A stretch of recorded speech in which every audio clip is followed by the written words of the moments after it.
എനിക്ക് വളരെ വേണ്ടപ്പെട്ട ഒരു വ്യക്തിയുമായിട്ടുള്ള ഒരു കോൺവെർസേഷനിൽ നടന്ന ഒരു ഇൻസിഡന്റിനെ ബേസ് ചെയ്തിട്ടാണ് ഞാൻ ഇന്ന് ഈ ഓഡിയോ ചെയ്യുന്നത്. ഞങ്ങൾ പല കാര്യങ്ങളും സംസാരിച്ചുകൊണ്ടിരിക്കുന്നതിനിടയിൽ ലോ ഓഫ് അട്രാക്ഷനെ കുറിച്ചും മാനിഫെസ്റ്റേഷനെ കുറിച്ചും സംസാരിച്ചു. ആ വ്യക്തി എന്നോട് പറഞ്ഞു, എന്റെ വീഡിയോസ് നിരന്തരമായി കാണാറുണ്ട്, ഇതുപോലുള്ള പല യൂട്യൂബ് ചാനലുകളിലും ഞാനിത് കണ്ടിട്ടുണ്ട്. അപ്പൊ ഞാൻ തിരിച്ചു ചോദിച്ചു, നിങ്ങൾക്ക് ഇതിൽ വിശ്വാസമുണ്ടോ? ആ വ്യക്തി എനിക്ക് എന്ന മറുപടി, ഇതൊക്കെ ചെയ്ത ആരെങ്കിലും വട്ടാന്ന് വിചാരിക്കുമെന്ന്. എനിക്ക് ആ വ്യക്തിയെ കുറ്റം പറയാൻ തോന്നിയില്ല. ഒരിക്കൽ ഞാനും ഇതുപോലെ ചിന്തിച്ചിരുന്നു, ഒരു 4 വർഷം മുമ്പ്.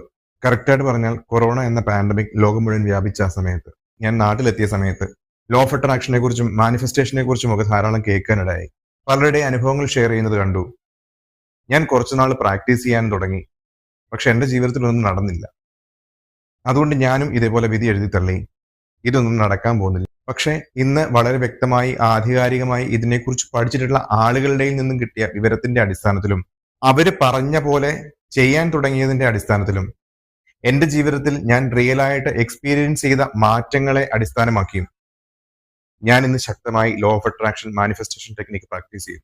മറ്റുള്ളവർ എന്ത് വിചാരിക്കും എന്നുള്ള നിലയിൽ നമ്മൾ നമ്മുടെ കാര്യങ്ങൾ തീരുമാനിക്കാൻ തുടങ്ങിയാൽ നമ്മുടെ ലൈഫിൽ നമുക്കൊന്നും ചെയ്യാൻ കഴിയില്ല. ലോ ഓഫ് അട്രാക്ഷൻ മാനിഫെസ്റ്റേഷൻ ടെക്നിക്കുകൾ യൂസ് ചെയ്ത് നമ്മൾ വെറുതെ ഇരുന്നാൽ നമ്മുടെ ലൈഫിൽ ഒന്നും അച്ചീവ് ചെയ്യാൻ സാധിക്കില്ല. അതിന് കൃത്യമായി വർക്ക് ചെയ്യുക തന്നെ ചെയ്യണം.